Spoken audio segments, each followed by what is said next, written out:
Ladies and gentlemen, the following segment of the podcast is presented exclusively by the Heritage Foundation. For 52 years, Heritage has fought tirelessly for America's founding principles and advancing conservative public policies. Much more than a think tank, Heritage is a conservative policy powerhouse, fighting for the everyday American to advance common sense policies and dismantle the D.C. bureaucracy. Our founding fathers gave us an extraordinary system of government, and the Heritage Foundation is dedicated to defending the heritage and carrying on their legacy for future generations. So get involved by completing their national survey on President Trump's agenda by visiting heritage.org/Levin. That's heritage.org/LEVIN. Paid for by the Great Heritage Foundation. He's here. He's here. Now, broadcasting from the underground command post, deep in the bowels of a hidden bunker, somewhere under the brick and steel of a nondescript building, we've once again made contact with our leader, Mark Levin.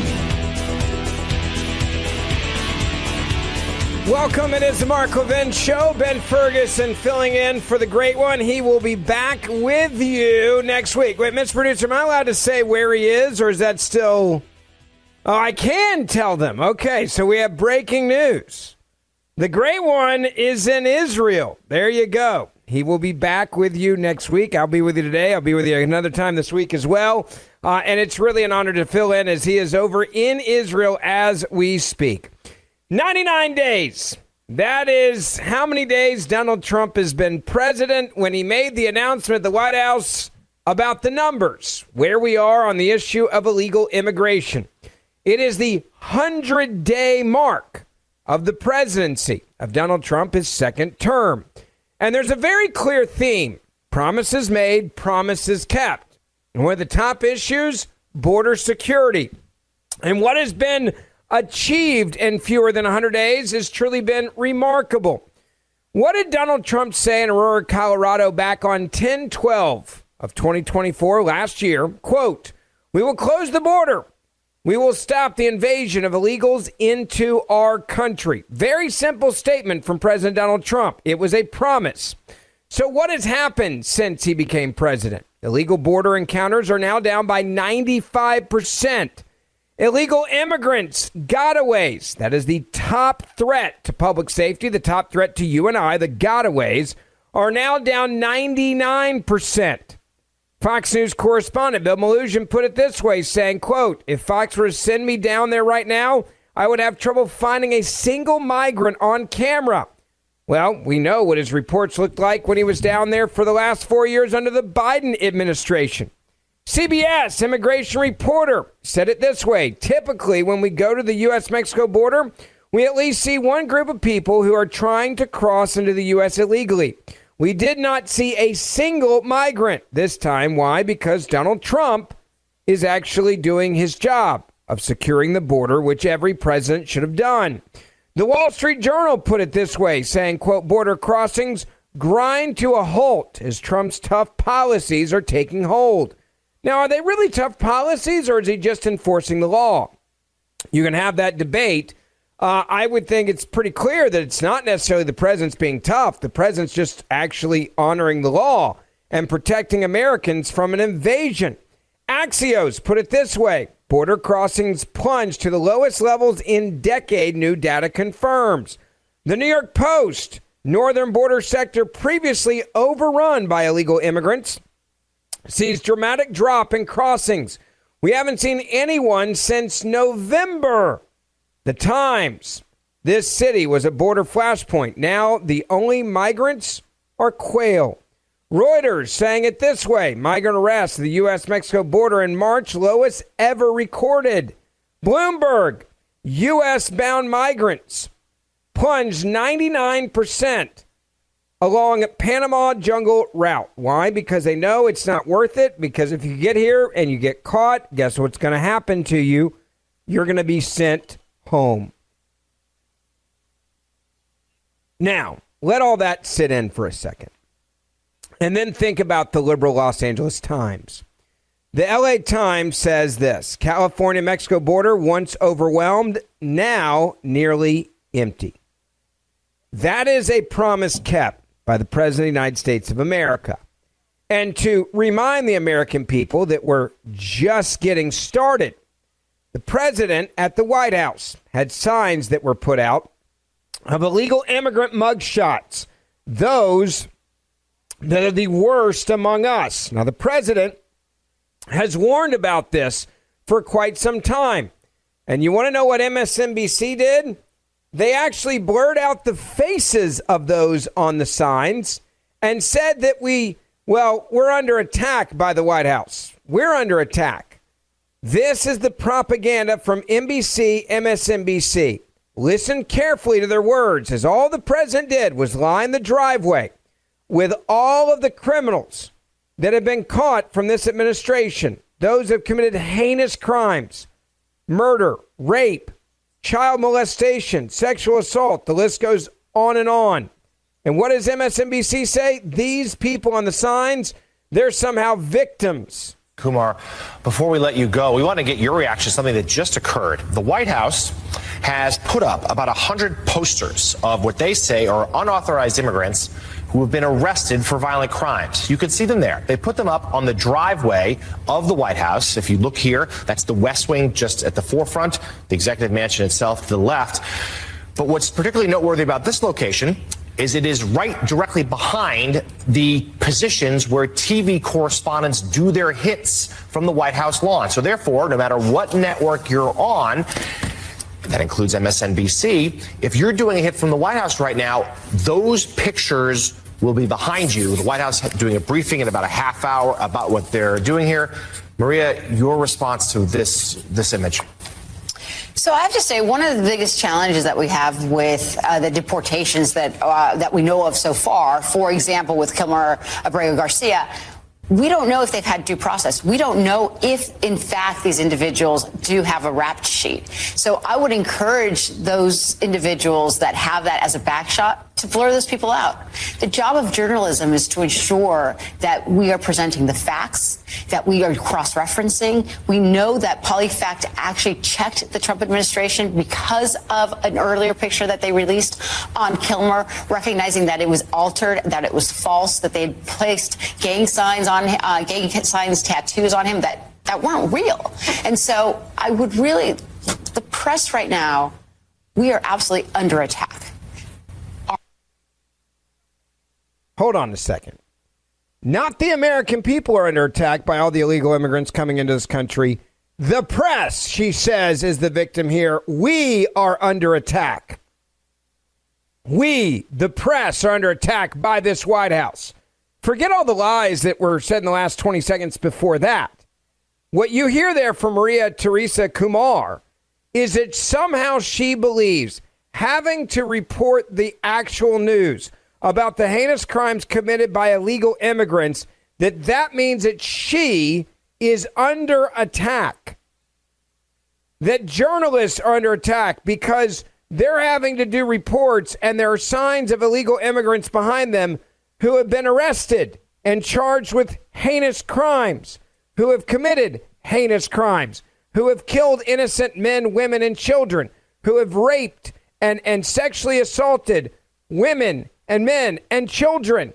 And what does she say? Well, we are the media. And you know what? I hate to say it, but we, the almighty dictators of America's minds, we are the ones that are under attack. We are absolutely under attack. Our job is always to have our true north, to make sure that we're presenting balanced news. Balanced news? Okay, let's go to balanced news then. Were you balanced when you made sure that you buried the Hunter Biden laptop story before the election in 2020? Were you balanced when you put out propaganda that everyone knew was a lie in D.C. about Russian collusion? Were you balanced when you protected illegal immigrants and gang members and underreported the numbers of those crossing the southern border? Hell, were you balanced when you covered up the biggest political scandal of my lifetime?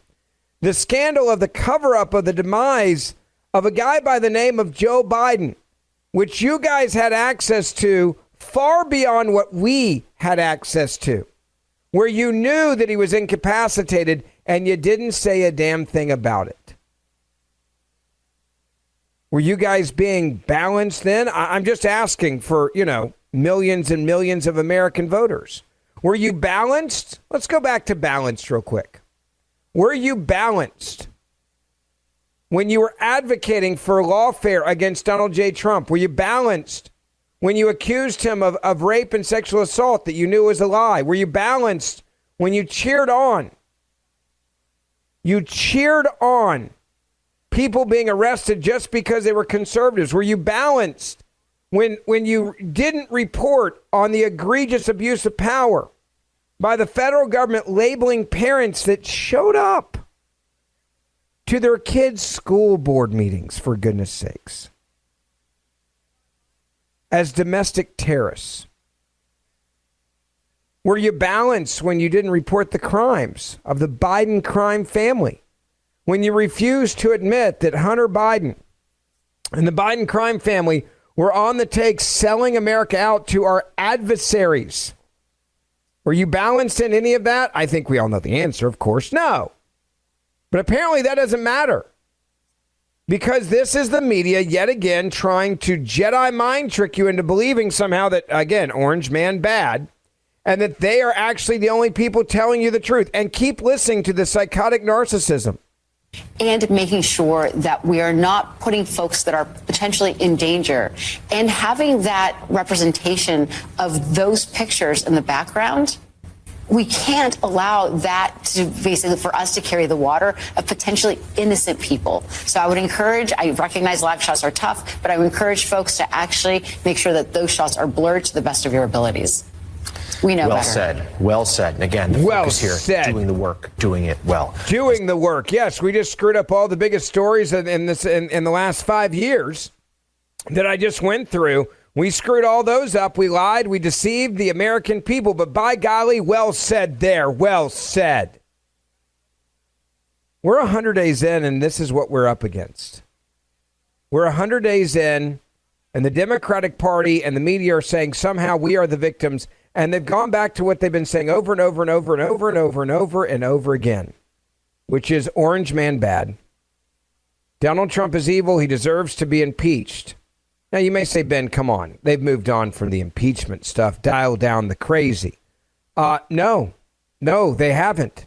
In fact, Representative, is it Shri, whatever the hell his last name is, Thanedar, whatever, has come out and filed impeachment paperwork for Donald J. Trump, I guess to honor the 100 days of Donald Trump being in office. So if you thought that line was going to go away, that we're not going to impeach Donald Trump, no, we're doing it again.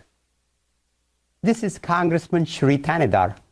Donald Trump has already done real damage to our democracy, but defying a unanimous 9-0 Supreme Court ruling, that has to be the final straw. It's time we impeach Donald J. Trump.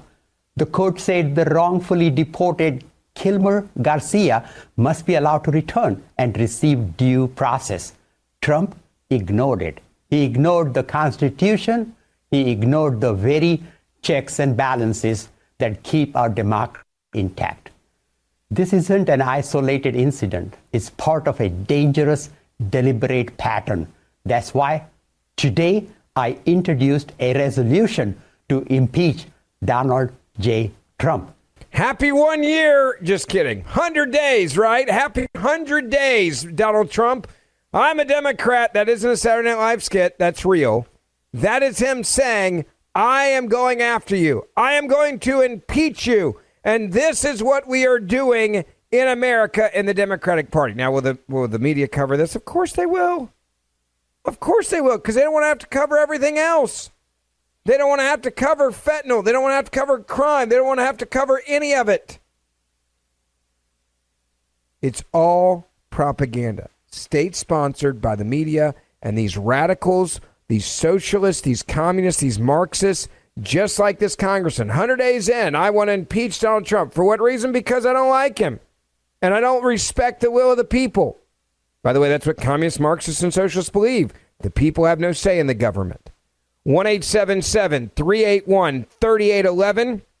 1-877 381-3811. Ben Ferguson filling in for the great one. Don't forget, you can send me your comments on X at Ben Ferguson Show. On Instagram, Ben Ferguson Podcast. On Facebook, Ben Ferguson there. We'll be right back. Mark Levin.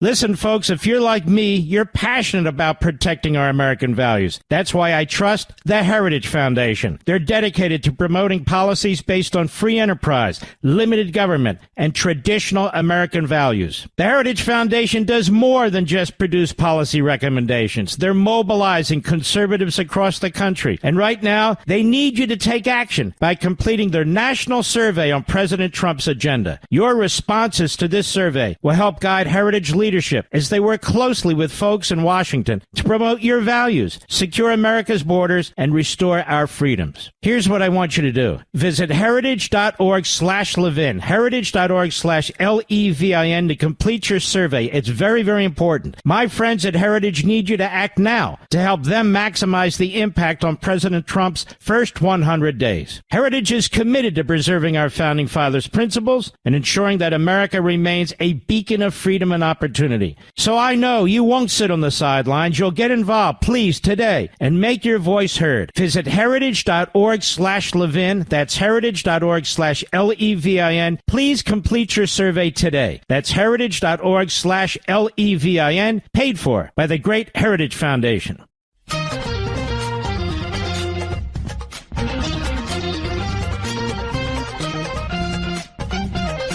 Welcome back. It is the Mark Levin Show. Ben Ferguson filling in for the great one who is in Israel, and he'll be back with you next week. We've got a lot to chat about on the show tonight. I want you to hear from Attorney General Pam Bondi, by the way, on what they're actually doing. You may have heard the headline about the Colorado nightclub raid, and during the Biden administration, they received 170 911 calls on that club in Colorado Springs alone. Now, of course, the media doesn't want to tell you that. And they also say that the signs of the illegal immigrants arrested who have committed heinous crimes on the White House, well, you should blur their faces out, and we shouldn't be involved in this. America is safer tonight thanks to Donald Trump. Last night, Brian, what they did, to back up, during the Biden administration, they received 170 911 calls to that club alone. That club we were just watching, 170 calls. Wouldn't you think that would have been a red flag? Wouldn't. Nothing happened. Guns, shootings, ag batteries, nothing happened. So under Donald Trump, DEA, FBI, U.S. Marshals, ATF, ICE, everyone went in together. DEA led this investigation. Went in, got 115 illegal immigrants, aliens in our country, arrested them, 2 with warrants, 12 guns seized. So what would happen in this club is you would go in, security would give you a menu of drugs, cocaine, there's something new called pink cocaine, meth, you could go in a bathroom stall, get that, there was prostitution, all these things going on. And we just now identified a member of Sinaloa cartel was also in there. So why is no one else talking about this? Because they don't want to give Donald Trump credit. 170 911 calls from that club alone. And that wasn't a red flag, not for the last administration. Do you want to know why?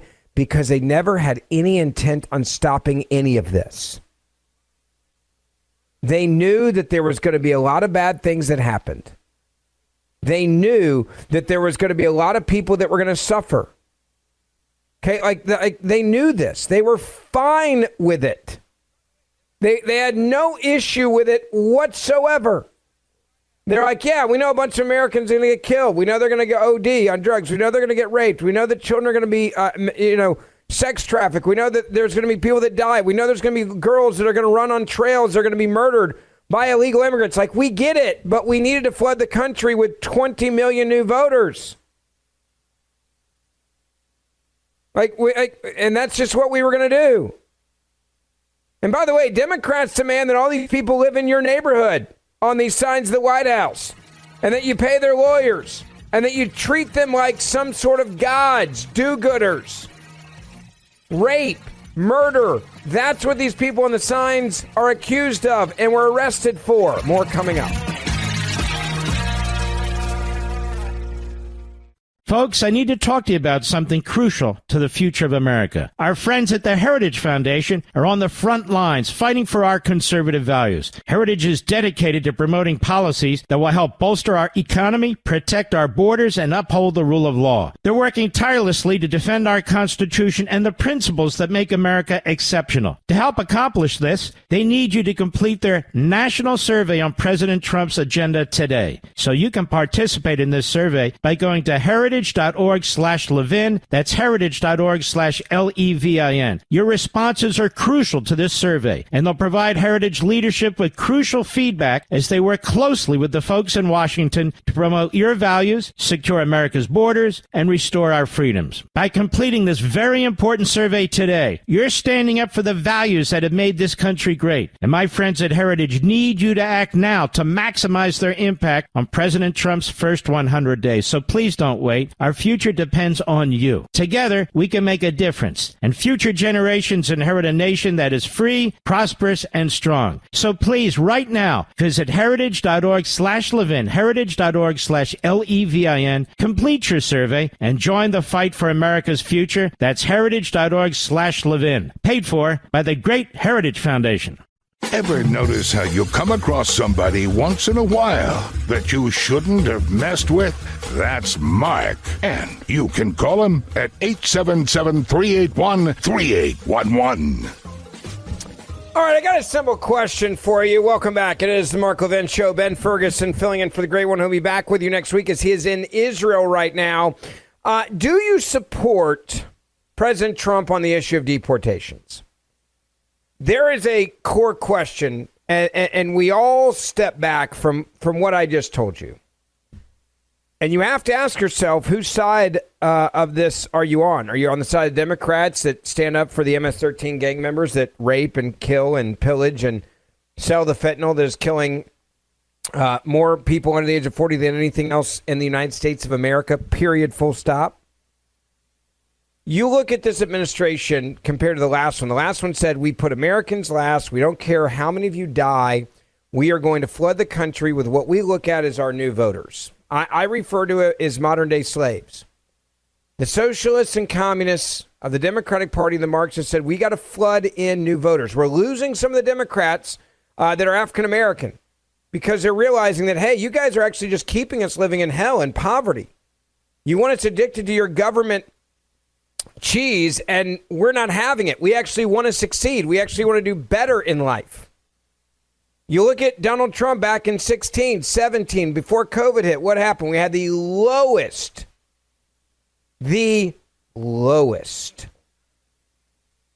unemployment rate in the history for African Americans, Asian Americans,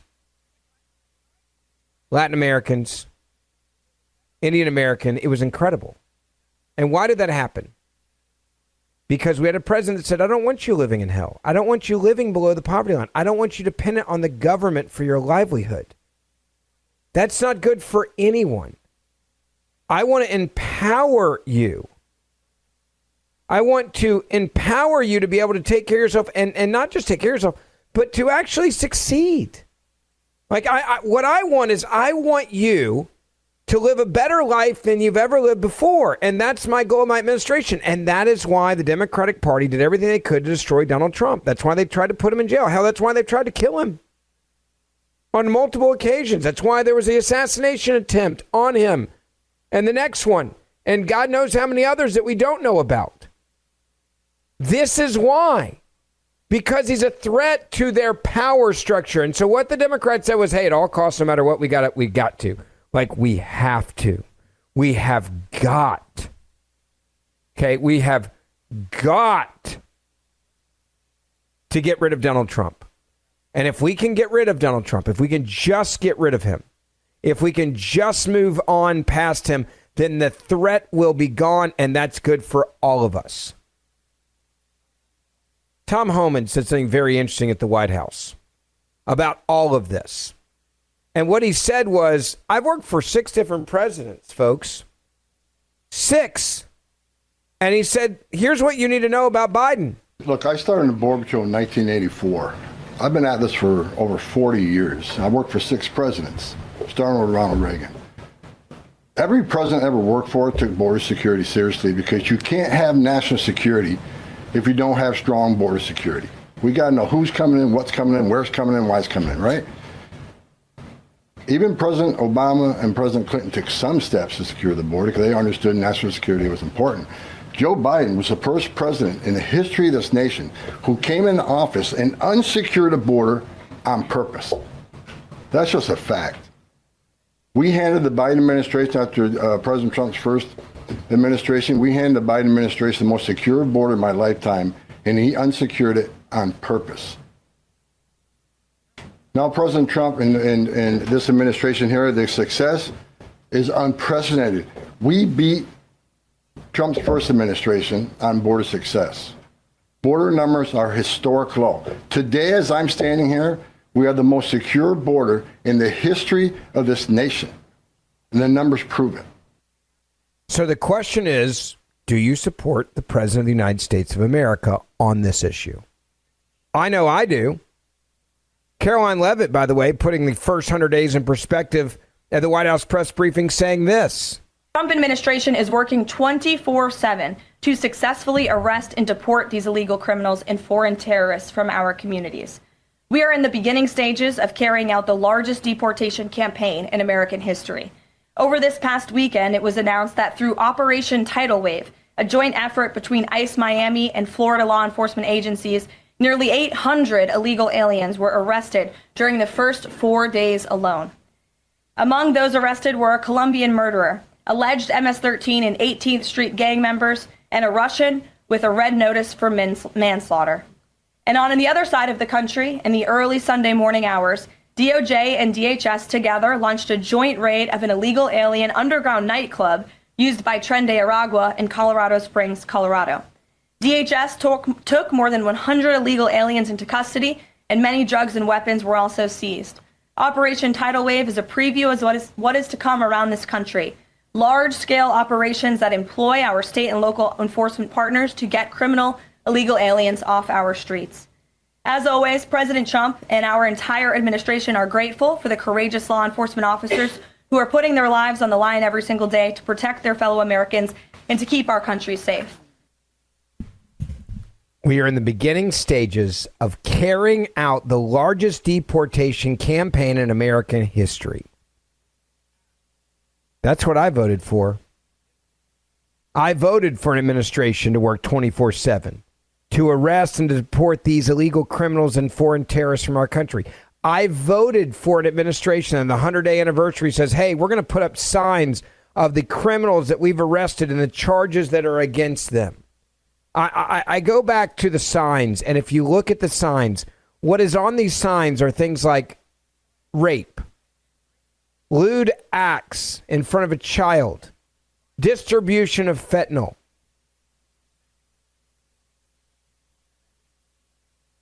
MS-13 gang member, and homicide, sexual assault of a child, murder, homicide, child sexual assault. I'm looking at these signs right now. Rape and sodomy of a child. Rape of a child. Rape. Violent sexual offense against child. Child pornography. Fentanyl. An illegal DUI. Sexual assault. Rape. Murder. Homicide. These are the pictures of the people that they are getting rid of that are walking among us. And what does the media say? Well, we need to make sure that these signs are seen by no one. That these pictures are not seen, because these are the people we must protect, and we need to blur out their faces. Teresa Kumar, before we let you go, we want to get your reaction to something that just occurred. The White House has put up about 100 posters of what they say are unauthorized immigrants who have been arrested for violent crimes. You can see them there. They put them up on the driveway of the White House. If you look here, that's the West Wing just at the forefront, the executive mansion itself to the left. But what's particularly noteworthy about this location is it is right directly behind the positions where TV correspondents do their hits from the White House lawn. So therefore, no matter what network you're on, That includes MSNBC. If you're doing a hit from the White House right now, those pictures will be behind you. The White House doing a briefing in about a half hour about what they're doing here. Maria, your response to this image. So I have to say, one of the biggest... By the way, can we just pause there when just your response to this image? Pictures of those who have been arrested for murder and rape and fentanyl, lewd acts with children, child pornography, child molestation. You're worried about the American people seeing all of the mugshots of these people? This is the same media, by the way, that will run a mugshot of like any famous person that's TMZ style just to get clicks. Like, do you know how many times MSNBC has thrown up a mugshot of someone who's just famous who gets arrested for, by the way, nothing big, nothing like child rape or murder, right? Because they have no problem with that. But, oh, no. You hold on. You put up MS-13 gang members pictures and these other things. Well, now we've got to stop you there. That is something you're not allowed to we must take it down. And we have a moral responsibility to not show you these people. That's our moral responsibility, she goes on to say. Challenges that we have with the deportations that we know of so far, for example, with Kilmer Abrego Garcia, we don't know if they've had due process. We don't know. I love this. Like, we don't know if these rapists and child molesters and people that have child pornography and we don't know if they've had due process. Wouldn't it be nice if the media gave that much of a you-know-what about the actual victims and the American people? Wouldn't it be nice if the Democratic Party would actually sit down and meet with the families and the victims of these 100-plus posters of the White House and say, tell me their stories, instead of flying down to Venezuela to meet with MS-13 gang members who even his own wife had to get an order of protection against this person? They're like, oh, he's not a gang member, he's just a dad. He's just a dad from wherever the hell he's from. He's just a father from Maryland or whatever the crap it is. Like, it is insane that these people will go on TV with a straight face and they will say these things. Tom Homan reminding the American people of who all these people are. Listen. First of all, how many illegal aliens I think in the United States? At least 20 million. He said, where'd you come with that number? We've been speaking about 12 million for 20 years. We know we got 10.5 that we know of came to the border. How many don't we know of? I talk about known gotaways at 2 million. How many unknown gotaways we have? Like between the Big Bend sector in Texas where there's no technology, how many 1,000 people did get across through there? We wouldn't know. We would know now. But, so I would venture over 20 million. But your question is, last count, last I looked, there was about 700,000 illegal aliens with criminal charges walking the streets of this country. 700,000. And that's what we're looking for now. That's what we're prioritizing. Them and national security threats. Them and national security threats. 20 million. That's a lot, folks, including 700,000 with criminal charges walking the streets. So there are 700,000 that he can tell you, look, we know. Like, we know there's 700,000 that are walking the streets with criminal history that are a threat to you and your family. We know that. Sorry, the last administration and the Biden administration and other Democrats, and by the way, some scumbag Republicans, I'll throw them in there too, rhinos, yeah, they're in the same boat. We know. We know. This is the Democratic Party. This is who they are. This is what they believe in. They are Marxists. They are socialists. They are communists. This is who they are. I'm going to say it again. This is who they are. Believe them when they tell you that this is what they believe in. Believe them when they tell you that this is how this is their thought process on their beliefs. Believe them. They don't give a crap about you. They don't care if you're killed. They don't care if your kid or your grandkid accidentally overdoses from a fentanyl-laced pill with a pill that they had no intention of dying from. They don't care. You talk about tragic stories. There was a kid that took last year during finals, and tell your kids, I'm telling you this a warning, he thought he was taking a pill that would just keep him up and let him be focused. Instead, he died. Got it from somebody that got it from somebody. Had fentanyl in it. Right? That's what it was. Had fentanyl in it. They didn't care. It was marked. It looked real. It looked legit. The kid was just trying to ace his finals, folks.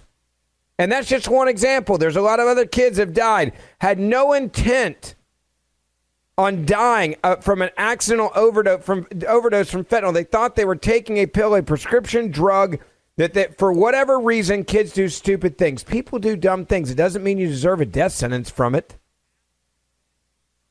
And yet the Democratic Party today is more worried about the MS-13 gang members than they are about the victims of the crimes, the heinous crimes from the MS-13 gang members. That is the takeaway. 1-877-381-3811.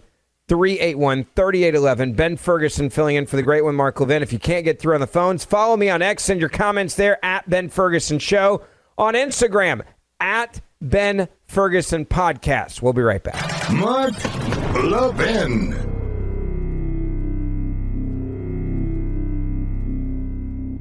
Listen, folks, if you're like me, you're passionate about protecting our American values. That's why I trust the Heritage Foundation. They're dedicated to promoting policies based on free enterprise, limited government, and traditional American values. The Heritage Foundation does more than just produce policy recommendations. They're mobilizing conservatives across the country. And right now, they need you to take action by completing their national survey on President Trump's agenda. Your responses to this survey will help guide Heritage leaders as they work closely with folks in Washington to promote your values, secure America's borders, and restore our freedoms. Here's what I want you to do. Visit heritage.org/Levin, heritage.org/LEVIN to complete your survey. It's very, very important. My friends at Heritage need you to act now to help them maximize the impact on President Trump's first 100 days. Heritage is committed to preserving our founding fathers' principles and ensuring that America remains a beacon of freedom and opportunity.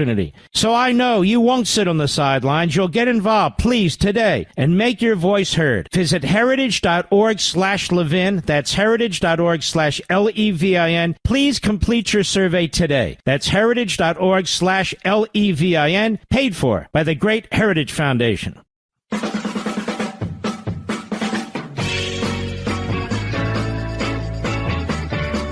All right, welcome back. It is the Mark Levin Show. Ben Ferguson filling in for the great one. Do you stand with Donald Trump on the issue of deporting illegal immigrants? I say hell yes. This is what I voted for. The fact that we have at least 20 million illegal aliens that are in this country, including 800,000 with criminal charges walking the streets, that's a real problem. Democrats demanding that all the people's lives in your neighborhood where you live walk around with these illegal immigrants. They're being charged with murder and rape and homicide and sexual conduct with a child molestation. And then the media is like, well, we need to protect these MS-13 gang members. We really need to protect them. By the way, the president's not done there. It's one other thing the president announced on this 100 days of being in office. President Donald Trump signing an executive order requiring a nationwide list of sanctuary cities. You know how much of your tax dollars is spent taking care of illegal immigrants in this country when the Democrats allowed them to flood in? New York City has spent $5 billion alone on migrants. Chicago has spent $612 million on illegal immigrants. Denver has spent $356 million on illegal immigrants. And as the White House put it, America deserves to know which cities are wasting their hard-earned tax dollars on illegal aliens, putting them ahead of you. Order on sanctuary cities. The first EO will strengthen and unleash America's law enforcement to pursue criminals and protect innocent citizens. The second EO is centered around protecting American communities from criminal aliens, and it will direct the Attorney General and Secretary of Homeland Security to publish a list of state and local jurisdictions that obstruct the enforcement of federal immigration laws. After these are signed, the president will have signed more than 140 executive orders already, rapidly approaching the total number signed by the Biden administration over the course of 4 years in office. Order on sanctuary. I mean, you hear the White House press secretary saying this. All this is transparency. That's what it is. It's just transparency. It's simple transparency. I go back to Colorado Springs and the video that went viral, where the Attorney General A.G. Bondi said, look, the Biden administration turned a blind eye to 170 warnings about illegals, underground nightclub in Colorado with ties to MS-13 and the Trinidad de Aragua terrorist organizations. They knew they were there. This wasn't new intelligence. They knew they were there. And what do? Not a damn thing. Ben Ferguson filling in for the great one. By the way, don't forget, if you like what I'm doing here, I do a really cool new podcast called the 47 Morning Update. It's the 3 biggest stories coming out of the White House. Grab it during the break. It's about 10 to 12 minutes long every day. You can start your day with it. The 47 Morning Update. Ben Ferguson with you. We'll be right back. This segment of the podcast is exclusively sponsored by Pure Talk. Pure Talk offers great coverage and can save your family money on your wireless bill every single month. Go to puretalk.com to find the plan that's right for you. Thank you again for listening, and thank you so much for this sponsorship, Pure Talk. He's here. He's here. Now, broadcasting from the underground command post, deep in the bowels of a hidden bunker, somewhere under the brick and steel of a nondescript building, we've once again made contact with our leader, Mark Levin. Welcome, it is the Mark Levin Show. Ben Ferguson with you. Hour 2. Mark will be back with you next week. If you just joined us, it's 100 days in. And do you support the President of the United States of America on the number one issue right now, which is the issue of immigration? I want you to hear what Stephen Miller had to say at the White House today about the Democratic Party and what they have done on the issue of immigration and what they have cost Americans on this issue. Here is Stephen talking at the White House with all these signs that are out there of these illegal immigrants and the crimes that they have committed. In fact, before I play you him, let me just let you hear Marjorie Taylor Greene. She went to the White House to walk past some of the signs and just read them to the American people. Rape, lewd acts in front of a child, sexual assault, lewd and lascivious acts against a child, fentanyl, illegal gun, child pornography, sexual offense against child, rape of a child, and it goes on and on. Rape and sodomy of a child. If you're an American and you do these things in a foreign country, you are going to face serious consequences, probably the death penalty. You'll probably go to a prison and never come out again. This is exactly what Joe Biden and the Democrats were allowing into our country, harboring and protecting these people.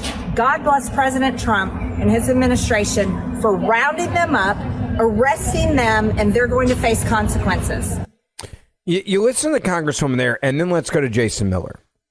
Jason Miller, of course, media's like, yeah, I can't believe you guys, excuse me, I said it wrong. I meant Stephen Miller, excuse me. Stephen Miller. Thank you, Mr. Producer. This is why they pay you the big bucks. Stephen Miller.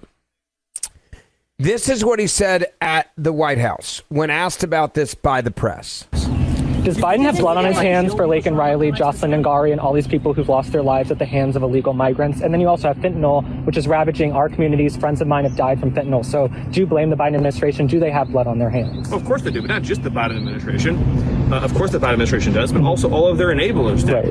Right? All of the radical left immigration groups and attorneys and NGOs who aided and abetted and supported the invasion. All the Democrat politicians in Congress, like Hakeem Jeffries, who aided, abetted, and supported the invasion, and Chris Murphy, and everyone in the media who knowingly lied and covered up about that invasion for 4 years. They all share in the atrocity, in the calamity. They all have blood on their hands and on their conscience and on their souls. And nothing they ever say or do will ever earn them forgiveness for that, because of just how severe those violations were and how many people have died and suffered as a result. That's between them and their maker. But they'll be getting no forgiveness from me, I can promise you.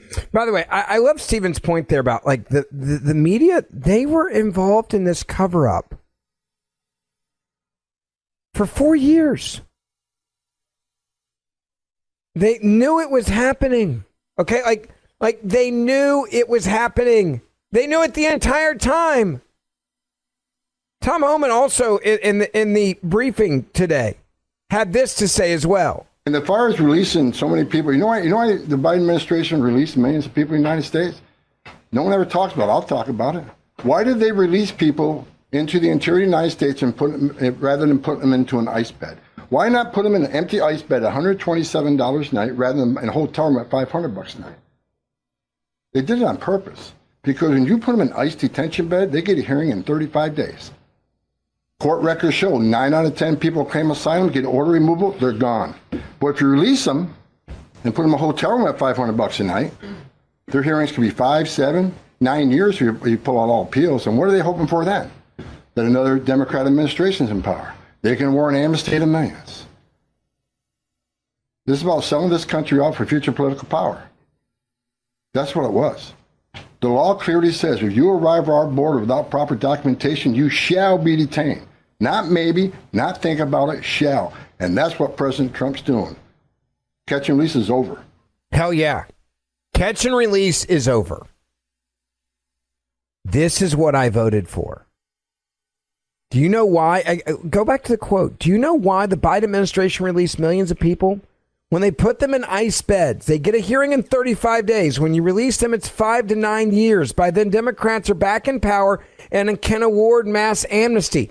This was all done by design. It was all done by design. They flew them around the country.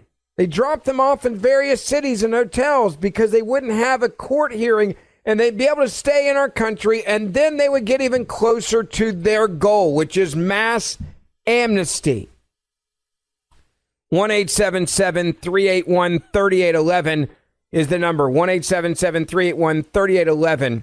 I want to get your phone calls in here, your reaction to all of this. Let me go to Jenna in California, line 3. Welcome. You're on the Mark Levin Show. Ben Ferguson filling in for the great one. Hi.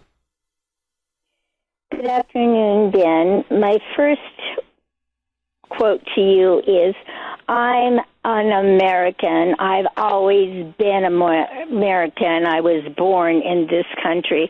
My ancestry came from other countries, but I am a true American. My family are farmers from the Midwest. I resent all of the stuff that Biden and Obama did when he brought in all the illegals. Obama started this crud way back when he was president. I did not appreciate it then, and I appreciate it least now what Biden has done to our country. And it is only Trump who should have had the second presidency that Biden took with his 20,000 mules. So I'm sure everyone knows of that story. So I'm angry, big time. You know what? Here's what's crazy. After everything Jen I just played, the media refuses to admit they were a part of this and got it wrong, because they don't believe they got it wrong. This is part of what their plan is, to control the country through mass immigration, give them amnesty, have them vote, and then America changes. You had all these people, the voter rolls, then California and other liberal states grow in size. They get more Congress people, then Republicans never have a chance to win again the House, maybe even the Senate, and there's a good chance on the White House. And they're also going back to their same lies, Jenna. I want you to listen to this. This is at the White House press briefing in D.C., and the border czar, Tom Homan, laid down the hammer on the media for another one of their lies about kids and deportations. If you enter this country legally, it's a crime. If you remain in this country legally and you ignore a judge's order about deporting, if you choose to have a U.S. citizen child, knowing you're in this country legally, you put yourself in that position. You put your family in that position. What we did is remove children with their mothers who requested the children depart with them. This was a parental decision. Parenting 101. The mothers made that choice. And I tell you what, if we didn't do it, the story today would be Trump administration separating families again. No, we're keeping families together. So when a parent says, I want my 2-year-old baby to go with me, we made that happen. They weren't deported. We don't deport U.S. citizens. The parents made that decision, not the United States government. But I don't hear any questions about Laken Riley had a mother. She's never going to see her child again. Rachel Morin, she had 5 children. Those children are never going to see their mom again. This administration is doing the right thing. They never give a crap about the victims. They never care about them. 1-877-381-3811. I want to get more of your phone calls in here. Let me go to David, line 4 in Jacksonville, Florida. Welcome. You're on the Mark Levin Show. Ben Ferguson with you today. Hey, Ben. Good evening. A quick shout out to the great one. We miss you. You're like a beacon, a lighthouse on a rocky shore. So hurry back. A quick for Donald Trump, have a recommendation with these 20 million illegals that have come in over the past 4 or 5 years. I suggest that we revoke and rescind all Social Security numbers issued during that time. You can't have 20 million illegal Social Security numbers floating around the U.S. that they're going to use for identification purposes. Those need to be rescinded. I love that idea. I don't know the legal aspect of fighting that, but I agree with you, David, that this is something that we've got to do. I think part of this is going to take care of itself with deportations and what is being described as mass deportations. I go back to 60 Minutes. Do you remember on 60 Minutes? We have seen... Sorry, then that audio, I was trying to pull it up here, so I'm going to pull it up again. 60 Minutes here asked the question about mass deportations and separating families. And this is what Tom said in that interview early on in the administration. We have seen one estimate that says it would cost $88 billion to deport 1 million people a year. I don't know if that's accurate or not. Is that what American taxpayers should expect? What price do you put on national security? Is it worth it? Is there a way to carry out mass deportation without separating families? Of course there is. Families can be deported together. By the way, we separate families. This whole idea that we don't separate families or that there's something wrong when you separate families, we do it every day. We do it every single day. Every single day. In our court system, we send women to prison and that are mothers and men to prison, okay, that are fathers every day. Every single day. That's what we do. No one in the media is at the courthouse going, oh my gosh, little Timmy's daddy was sent to jail today. Right? Little Susie was sent to jail little Susie's mom was sent to jail today. You never hear that. You never, ever, ever hear that. Why? Because this is all fake outrage. Well, I mean, how are you gonna do it? How are you gonna have mass deportations and instead not separate these kids? Sure, we can do it. We can deport them together as a family. Like, that's not hard. This is the same media, by the way, just to put it in perspective, that lied to you about the President of the United States of America's massive cognitive decline and kept telling you over and over again, he's totally fine. Nothing's wrong with him. Everything's fine. Nothing's wrong. Everything's fine. Nothing's wrong. White House Correspondents' Center, you may not have seen this, but is it Alex Thompson? I think it was his name. He's a national political correspondent for Axios. He's a CNN contributor. He's co-author of a book, Original Sin, out May 20th. And he got an award, and he was like at the White House Correspondents' Dinner Nerd Prom. Trump did not attend.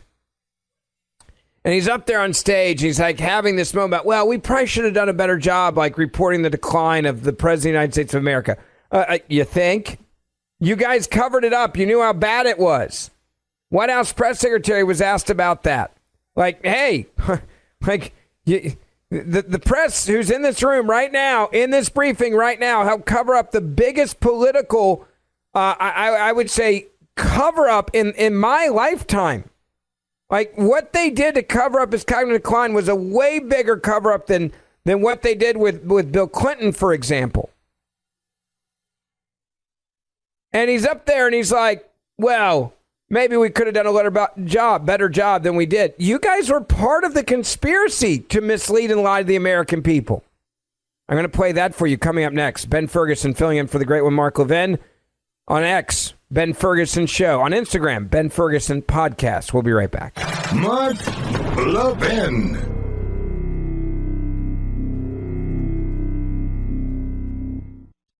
Don't get suckered into the same old free phone game by Big Wireless that comes with a lot of fine print, like requiring you to sign up for 4 lines plus activation fees, plus. And the end of the day, you paid for that free phone 3 times over. Pure Talk is my sponsor, my wireless company. They have a much better offer. With a qualifying plan of just $35 a month, you can get a brand new Samsung Galaxy A26 for free. Now, this phone is virtually indestructible. Gorilla Glass captures beautiful wide-angle photos with next-generation camera lenses. All you need to do is switch to Pure Talk. For just $35 a month, you get unlimited talk, text, 15 gigs of data, more than you'll ever need, with mobile hotspot, all on one of America's most dependable 5G networks. Go to puretalk.com/Levin to make the switch. Again, that's puretalk.com/LEVIN to claim your free Samsung Galaxy with qualifying plan when you switch to Pure Talk. Wireless by Americans for Americans. Welcome back. It is the Mark Levin Show. Ben Ferguson filling in for the great one. We'll be back with you next week as he is in Israel. And we got a lot to talk about, including what I promised you a moment ago. Alex Thompson was at the White House Correspondents' Dinner, and he got an award, and he was like, hey, we probably should have done a better job of, like, covering the decline of Joe Biden. And I'm like, covering it? You guys were part of the cover-up. And they're, like, patting each other on the back and kind of like, yeah, we probably should have done a better job. Yeah, like, really? Now, the White House press secretary was asked about this, and I want you to hear what was said. Alex Thompson said at the White House Correspondents' Dinner, and I'm going to read his quote, President Biden's decline and its cover-up by the people around him is a reminder that every White House, regardless of the party, is capable of deception. We, myself included, missed a lot of this story, and some people trust us less because of it. Can you comment on those remarks and whether you agree with that assessment? I do agree with that assessment from Alex Thompson, who I understand won an award for writing a story months and perhaps years after the American people already knew that story to be true. Millions of Americans watched our mentally incompetent president struggle with his day-to-day duties of this office. We watched our country be ran into the ground as a result, and nobody in the media wanted to write about that, talk about it. There were many reporters, I will say, right-leaning reporters who did talk about that, who didn't get awards, didn't get coverage. In fact, they were lambasted for their coverage. And I remember being on President Trump's campaign, talking about Joe Biden's clear mental incompetence and being accused by people in this room of manufacturing deep fake videos, trying to persuade the public into not believing what they saw with their own eyes for many years. And I think it's about time the legacy media finally admits that was one of the greatest cover-ups and scandals that ever took place in American history. And certainly it did contribute to the decline in the trust that Americans have for the legacy media. Hell yeah, by the way. Caroline's absolutely right. I mean, 100% right. But this, again, is the media trying to rewrite history, implying that it's somehow in some way they got it right. Well, we got it right. We just weren't really there at the very beginning of getting it right. Like we were right, but we probably could have like maybe told you a little bit more about it. Are you insane? Like these people are giving each other awards on this issue. They're telling you that this guy is like, you know, and what he said was really like somehow noble. Alex Thompson, by the way, put it out, okay? And he put out his own video, like basically Narcissism 101. And he put out the video, and this is what he said at the White House Correspondents' Dinner. By the way, listen to the lack of excitement from the crowd as well. Like the crowd, they weren't excited about this at all. In fact, Mr. Producer, I got 30 seconds, right? All right, I'm going to hold it. I'm going to play it for you when we come back, because this is like the ultimate rewriting of history. It's just amazing. 1-877-381-3811. You want some of your thoughts on X? Follow me on X. I'd love to. I'll put this video up there. I'm going to retweet it so you can actually like send around and, you know, piss off a liberal. At Ben Ferguson Show on X. On Instagram, Ben Ferguson Podcast. And grab my podcast as well, the Ben Ferguson Podcast. Don't get suckered into the same old free phone game by Big Wireless that comes with a lot of fine print, like requiring you to sign up for 4 lines plus activation fees, plus. And the end of the day, you've paid for that free phone 3 times over. Pure Talk is my sponsor, my wireless company. They have a much better offer. With a qualifying plan of just $35 a month, you can get a brand new Samsung Galaxy A26 for free. Now, this phone is virtually indestructible. Gorilla Glass captures beautiful wide-angle photos with next-generation camera lenses. All you need to do is switch to Pure Talk. For just $35 a month, you get unlimited talk, text, 15 gigs of data, more than you'll ever need, with mobile hotspot, all on one of America's most dependable 5G networks. Go to puretalk.com/Levin to make the switch. Again, that's puretalk.com/LEVIN to claim your free Samsung Galaxy with qualifying plan when you switch to Pure Talk. Wireless by Americans for Americans. The new American Revolution starts here. The Mark Levin Show. Call in at 877-381-3811. All right, if you are on X and you want to see the video of like rewriting of history by the woke lefties at the White House Correspondents Center, I just retweeted it. It's up there. Mr. Producer, you can retweet. I put in filling in for the great one. Bam, if you'll retweet it, okay? Because I want you to see the room. I want you to see and witness the facial expressions of the media as Alex is up there on stage trying to rewrite history of the massive cover-up, which they were clearly involved in, of the decline of a guy by the name of Joe Biden, who was our president of the United States of America. I hope one day that we look back on this issue and people actually like admit and acknowledge what it really is. That we had a shadow government elected by no one that ran the United States of America for like 4 years. We had a coup. And the media covered up the coup. Because Joe Biden wasn't the one calling the shots, folks. Joe Biden wasn't calling any of the shots. So there were people around him that were running our government that were elected by no one. That is a coup. Now, Alex is trying to like regain the trust of the people who like have no trust for the media right now, saying, well, we probably could have done a better job, including me. But thanks for giving me an award for actually talking about what the American people already knew years before, which was there was a massive cognitive decline of Joe Biden. And the media didn't do their damn job. They covered it up. They were propagandists for this White House. They were state-sponsored media.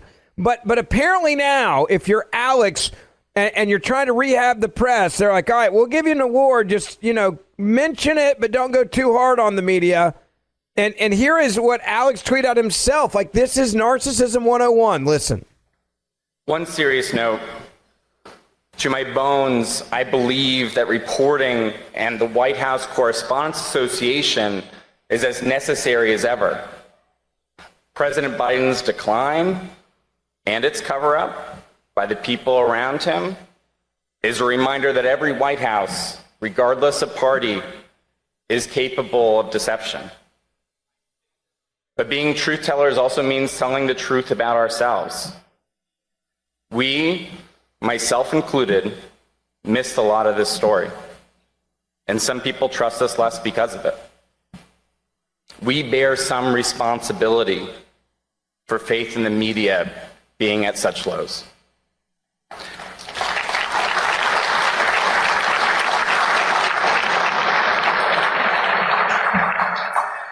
I say this because acknowledging errors builds trust. And being defensive about them further erodes it. We should have done better.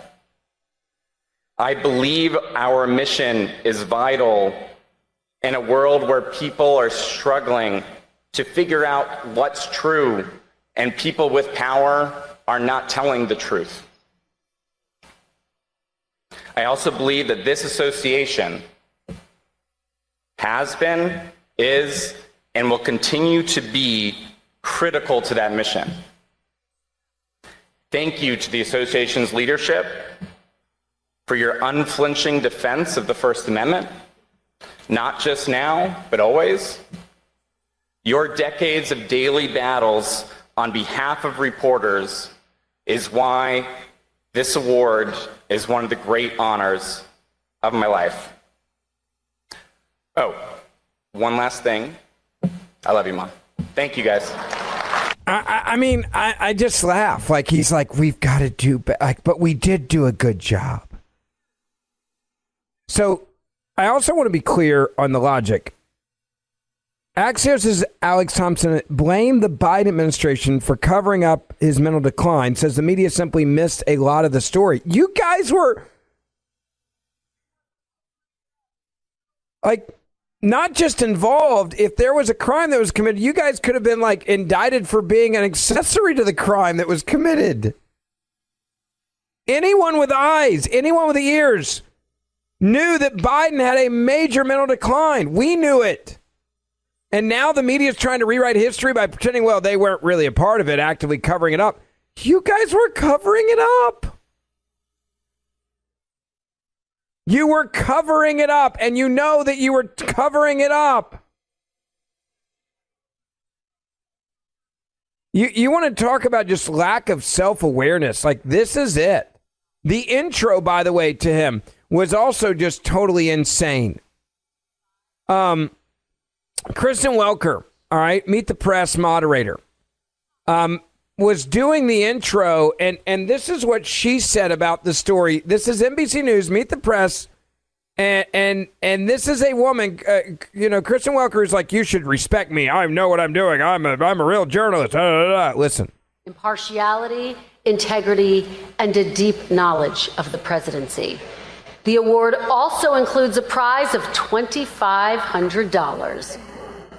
This year's award goes to Alex Thompson of Axios. I love this. Like, we're going to give you money for covering it up.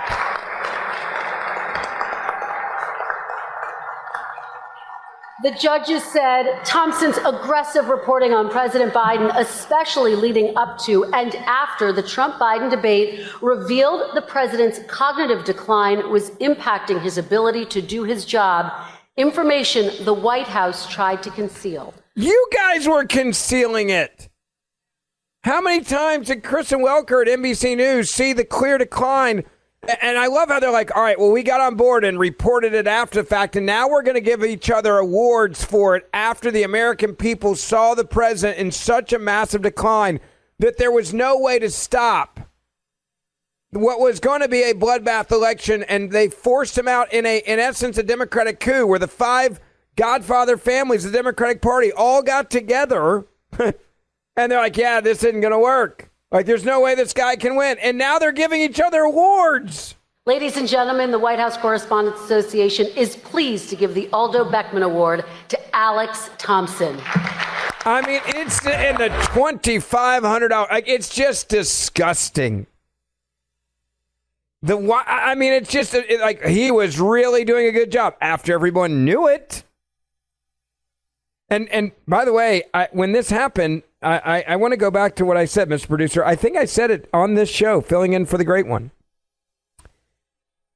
The only reason why the media after the last debate actually started trashing Joe Biden and telling you how bad the mental decline was, which is what Alex Thompson got an award for, is because they knew they'd lost the election. So then they wanted to get rid of Joe Biden. So then they went to work at dismantling Joe Biden's presidency so they had a chance with any other candidate. Like, Alex Thompson of Axios reporting on Biden's mental decline was only because they thought they were going to lose the election. And then they give him an award for this. He was defending Joe Biden's condition as far back as, the night before the disastrous presidential debate with Donald J. Trump? Right? Am I wrong here? Am I wrong? How many times were there massive mental, gaffes from Joe Biden? Biden talked to the press. Let's go back to August 24th of 2019. And he was in New Hampshire, and he said, I love this place. Look, what's not to like about Vermont in terms of its beauty? That's what the president said while in New Hampshire. Commissioner Keene. I'm back. I've been here a number of times. Last time was, I think, all the way back in 2014, but I've been here before that. I love this place. Look, what's not to like about Vermont in terms of the beauty of it? And what a neat town. This is sort of a scenic, beautiful town. The mayor's been a good guy, and everybody's been really friendly. I like Keene a lot. Yeah, I like it a lot. I love that. What a great place in Vermont. Sir, you're in New Hampshire. That was the only people around him, by the way, at Lindy's Diner in Vermont, as he put it, which was actually New Hampshire, was the press. They saw it then in 19. Did they ask a question? No. As it got worse and worse and worse and worse, did they say anything about it? No. They didn't say a damn thing about it because they didn't want to talk about it. They didn't want to admit it. They were a part of the cover-up. And only after the American people saw him in that debate, just how bad it was, did the media start reporting on the story. Right? Like only after. Only after. They weren't digging. In fact, I would argue that probably Barack Obama and Bill Clinton and Hillary Clinton and Chuck Schumer and Nancy Pelosi, they were probably calling their friends and me and going, all right, hey, we need you guys to take him down now. Take him down now. We got to have a chance with somebody else. Take him down now. Take him down now. Take him down now. We got to take him down. Like we got to take him down. Let's go. Let's take him down. He can't win. He can't win. We got to get rid of Joe Biden. All right, everybody turn on him. 3, 2, 1, go. And everyone did it. And now they give each other damn awards for it. You want to know why the American people do not listen to the media anymore? You want to know why they don't trust the media anymore? This is exactly why. And every time they do this crap, we should call them out. Like every single time. 1-877-381-3811. 1-877-381-3811. Ben Ferguson filling in for the great one.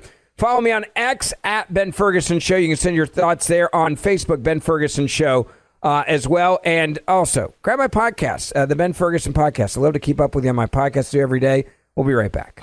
Mark Levin.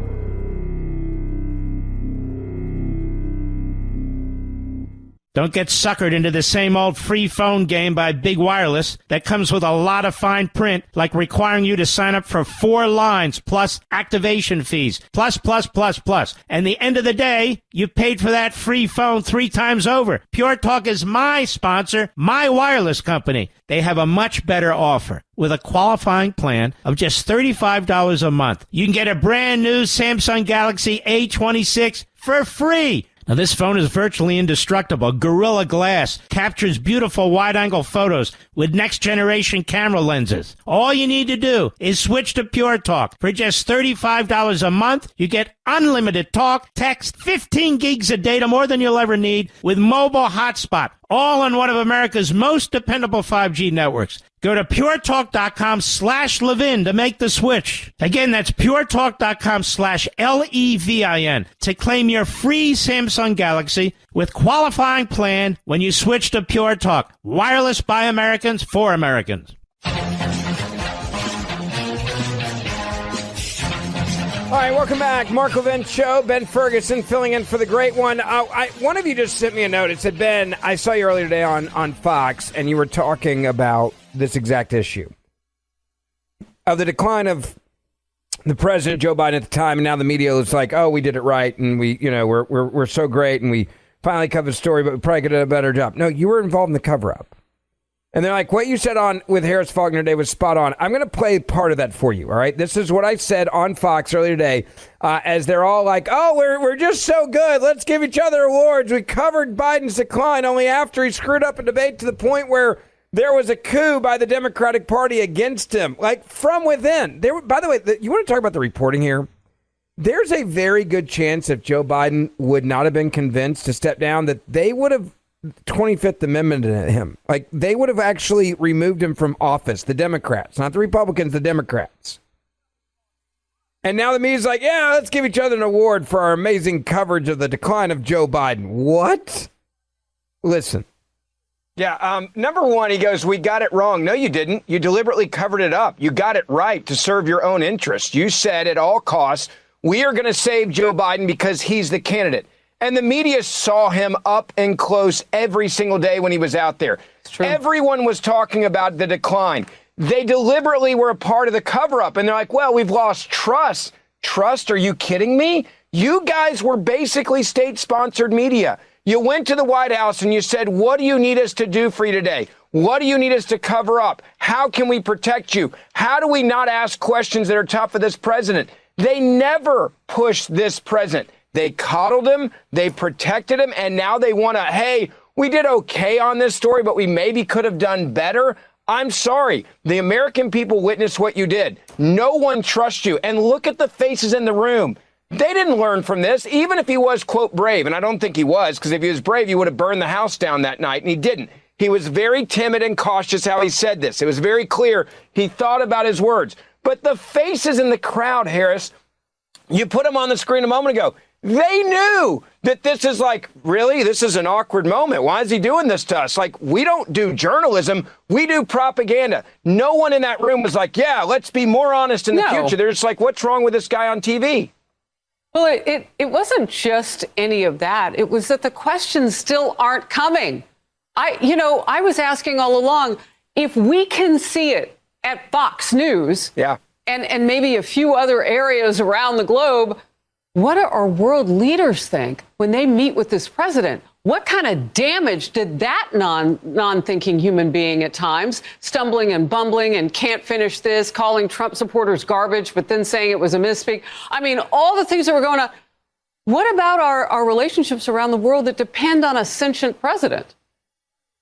Well, and this was a president that clearly was incapacitated at the end and probably the middle of his presidency. Just look at the hours that he operated. Look at the nap times that were scheduled. Look at when they ended the day. That is an issue for national security. This is the biggest story, in my opinion, Harris, of my lifetime politically, with a media that willingly covered it up because they wanted him to win no matter what. And they didn't care if he was incapacitated. They didn't care if he couldn't make decisions. They didn't care that we, in essence, had a shadow government running the United States of America that was elected by no one, because they wanted the power and the access to this White House and the propaganda. Look at what you just said and look at where the Democrats are on Trump. They're angry over Elon Musk because he wasn't elected to do such and such. He's a senior advisor. Other presidents have had senior advisors.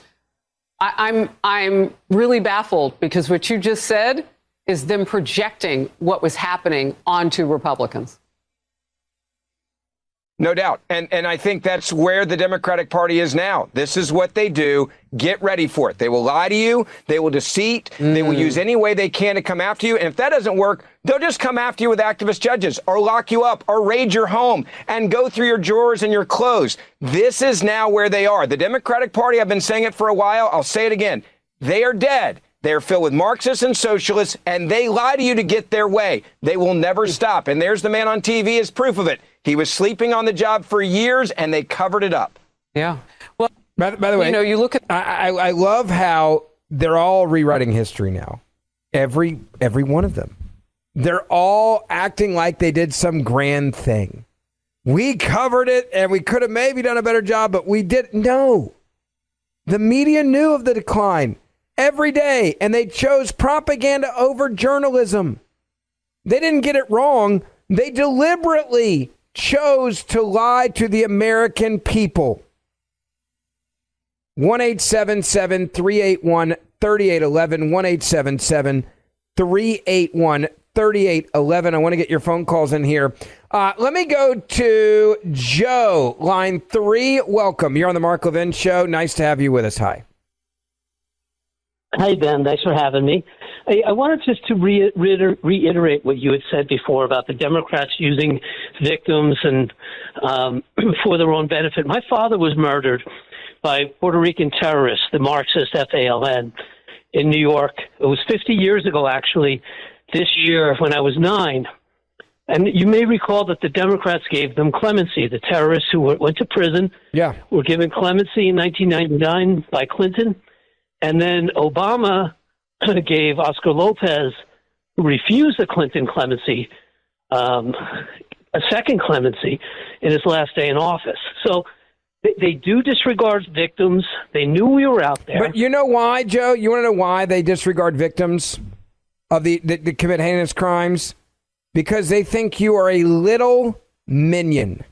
You're a little American that we take for granted that we don't have to care about. You're nothing. You're a little person. Get out of our way. We got to bring in new voters that are illegal immigrants. We'll be right back.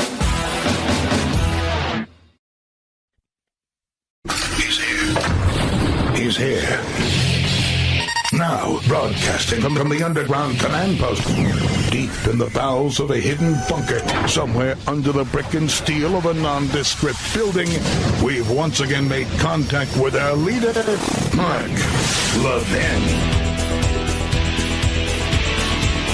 Hour 3, Mark Levin Show. Ben Ferguson with you. So nice to have you with us. As Mark is in Israel, he'll be back with you next week. And I want to get to so many of you that have been waiting. I've had a lot to chat about as we have hit the 100-day mark of the Trump presidency. What does that mean? Well, it means that we're getting a lot done in this administration. There's also something else that's happened, and that is celebration. Truckers tonight celebrating. And if you're a truck driver, by the way, I want to know what you think about this story, because there's a lot of people that are screaming on the left right now, especially over the last couple hours. This is a racist decision. Democrats, I think, are going to double down this, like it's racist. Well, if you don't know the story, let me explain to you real quick. Transportation Secretary, good friend of mine, Sean Duffy, is treating English as a priority, not a backseat language, when it comes to jeopardizing road safety as a truck driver. Truckers right now are celebrating as Trump has blocked a loophole for foreign drivers, which put many people's lives, they say, at risk. Truckers celebrating Donald Trump's decision to restore enforcement of a rule that excludes foreign truckers from the roads if they cannot read English language signs and instructions. By the way, this doesn't seem crazy at all. No, it's not racist. It's about public safety. They're celebrating. Everybody's excited. They're happy. That is what the co-founder of the American Truckers United said, who explained that the truckers' problem is real. This is a simple change that's been set by an executive order being signed by Trump. The order tells the Transportation Secretary, Sean Duffy, to ensure drivers violating English proficiency rules are placed out of service, enhancing roadway safety, and directs him to revamp other aspects of the trucking industry as well. Now, in 2016, President Barack Obama's deputies told highway inspectors to stop pulling licenses from drivers who cannot speak English. This was not some big public thing, by the way. This is what you call a quiet shh.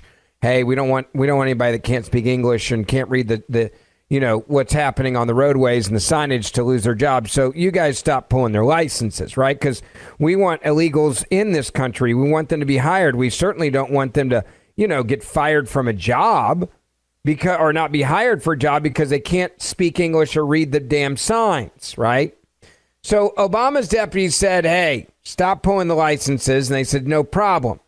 Now, that issue then ballooned under President Joe Biden when many thousands of illegal migrants, legalized migrants, and B-1 visa visitors got commercial driver's licenses via the lax rules in California and other states, as they said, hey, we will put illegal immigrants ahead and those that don't speak English ahead of public safety. A prominent trucking insurance executive told me that he estimates more than 40%. Let me say that again. He estimates more than 40% of truck drivers in the U.S. are first-generation immigrants. That's a lot. 10% of the total truck driver population, quote, does not speak English proficiently.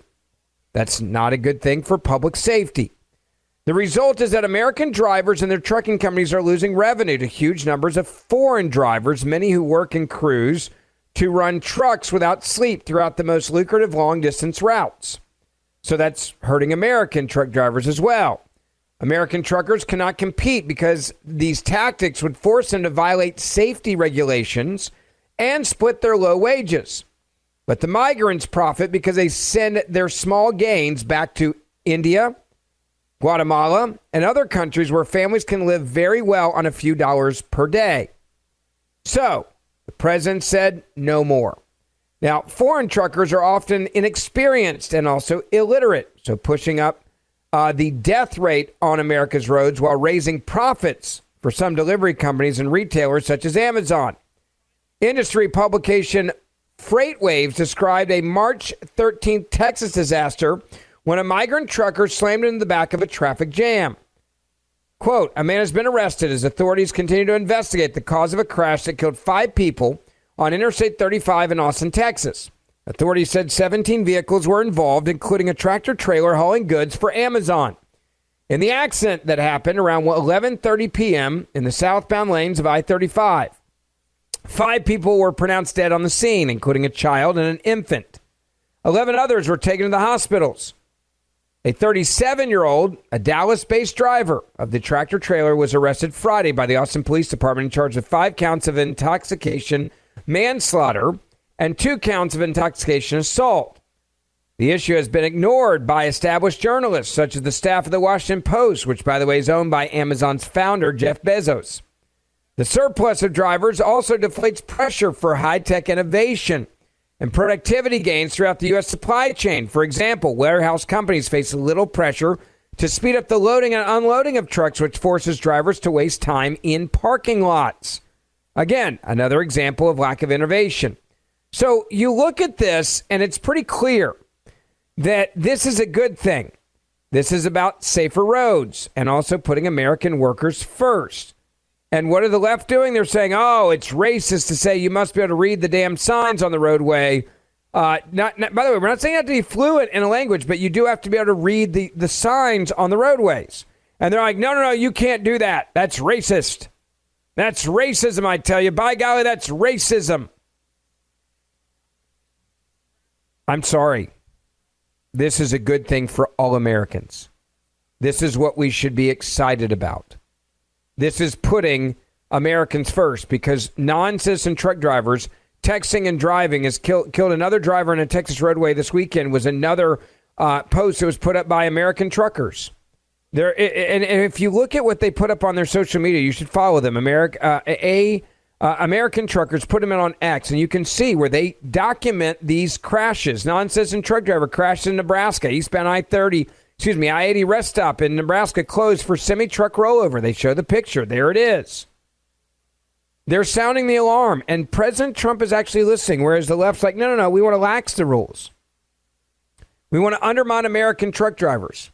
We want to look the other way while the rules are being broken. That's what we do here. We're good at that because we don't care about Americans. We want Americans to be last and illegal immigrants to come first. It's a real problem. 1-877-381-3811. 1-877-381-3811.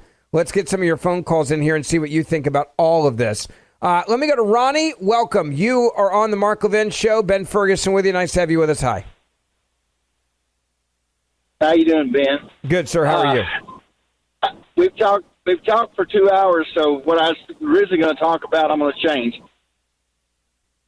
There's 10 million people in this country without driver's license driving around that are illegal. And they're having wrecks, and we're all paying for it. Sure. And they're all worried, about us sending people home. I'm in the manufacturing business, and I do trucking, and I have truckers that I deal with constantly. And what you're saying about all these foreign drivers is 100% true. In our country, you got to have a license, you got to go to a school, and you got to do all this. That's it if you're an American. If you're a foreign, I don't know how they get their license, but there's no problem for them to get a license. And even if they can't talk to you when they walk up, and it's pitiful what you're going through. They just and not only is it pitiful, it's being deliberately done.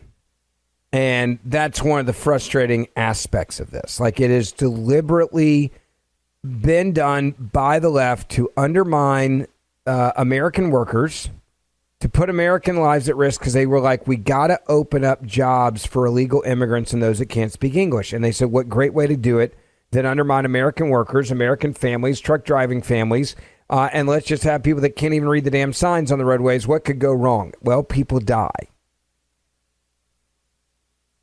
100%. But what I was going to say to start this off was we've got 100 days.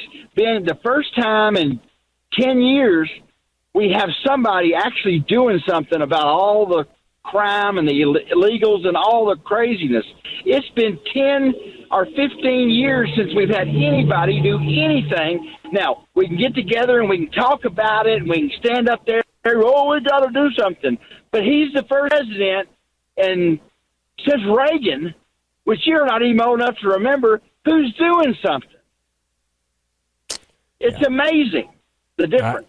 I'm with you there, and I appreciate the phone call. Thank you, Rodney. It's good to talk to you. 1-877-381-3811. Let me go to Sean in New York City, listening on WABC. Nice to have you with us on the Mark Levin Show. Ben Ferguson with you tonight. Hi. Mr. Ferguson, glad to be with you. So what I aim to do is have the optimal deterrent effect. Firstly, what you have to do is you have to prosecute the entire Biden team. Kamala, Joe, Mayorkas. You have to go after the sanctuary cities and states, politicians, and judges. And what you charge them with is conspiracy to commit fraud, treason, okay, and also human trafficking. Now, if you are guilty of treason, your passport can be taken away. Your citizenship can be forfeit. It's the best punishment for them. We can bring back exile. That will be the ultimate goal for these politicians. Secondly, the people who did come in here illegally owe us a tremendous debt. The city of New York last year spent $5 billion on the illegals. All we hear about in the media and from the Democrats is that they're all entitled to their due process. Okay, these district judges are telling us they're entitled to their due process. Very simple. You round them up, send them to the border, put them to work. They are incarcerated. While they're working on the border, you give them their due process. Problem solved. They will never come back. If there is no money for them no free money, and you're putting them to work, okay, they won't come back. End of story. That's how you deter this activity. And if we ever annex Greenland, it will be the perfect place to send the illegals. Well, you look at, by the way, you look at what's happened at the border, and the gotaways are down, and all the illegal border crossings are down 99%. Why? Because it's very clear that if you're caught now coming to this country, and if you come across and get you, we're going to deport your AWS, and you may go someplace you don't want to go. Not good enough. It's not good enough. We have our tax money has been spent on them, and we have homeless people of our own. We have poor people of our own. We have veterans who bled for this country, who've been dismembered, who've lost their minds, and they're not being taken care of. This is a fraud upon the American people. They should also sue the DNC for fraud and racketeering. They should put them out of business. In fact, I would go one step further. Just like after the fall of Nazi Germany, I would make it illegal to be a Democrat. Listen, they can challenge us all they want. Yeah, but I don't want to make it illegal to be a Democrat. I got to stop you there. And the reason why is I think what freedom means is you can be a socialist or a Satanist or a communist or a Marxist or a Democrat. Like, I don't care. Like, be what you want to be. My job is to call them out and to beat them based on ideas and changing hearts and minds. Not because if you do that, then what's going to be next in this back and forth, right? Then they're going to say, well, we're going to get rid of the Republican Party, and being a Republican means you can go to jail. And then they're going to say, well, if you're a Christian and you identify as a Christian, well, now we're going to put you in jail, right? Where does it end? You got to be careful not to do things like that, because if you do it, it will come back tenfold with the radical left. Mark my word. It's a war. I don't know if you remember seeing their leaders run away. He was too magnanimous. You have to punish them. You have to punish them. You have to get down into the weeds and fight. But here's my thing: banning speech or banning a party is not doing that. That's what communists do. That's what socialists do. That's what Marxists do. They ban their political opponents and they arrest them. Like, you don't want to go down a road where you say, the Democratic Party, you can't be a Democrat. By the way, if you told me I couldn't be a Republican, I'd be like, God, screw you. A, I'm a Republican, and B, we'll just rename it real quick, and I'm still the same damn thing. Like, that would not work. And that's where we got to be. Number one, we need to respect the law. Number two, like, we need to understand what freedom means and not go to the level of Democrats when seeking revenge. That's my point. I got to take a break. I appreciate the phone call. 1-877-381-3811. Ben Ferguson filling in for the great one, Mark Levin. We'll be right back. Mark Levin.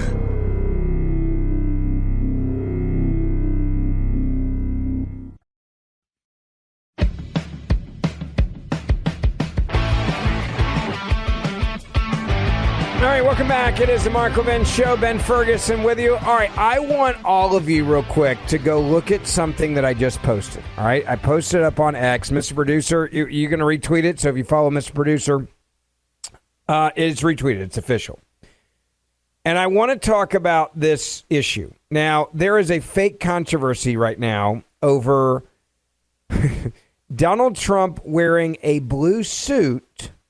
I wish I was joking. I'm not. To the Pope's funeral.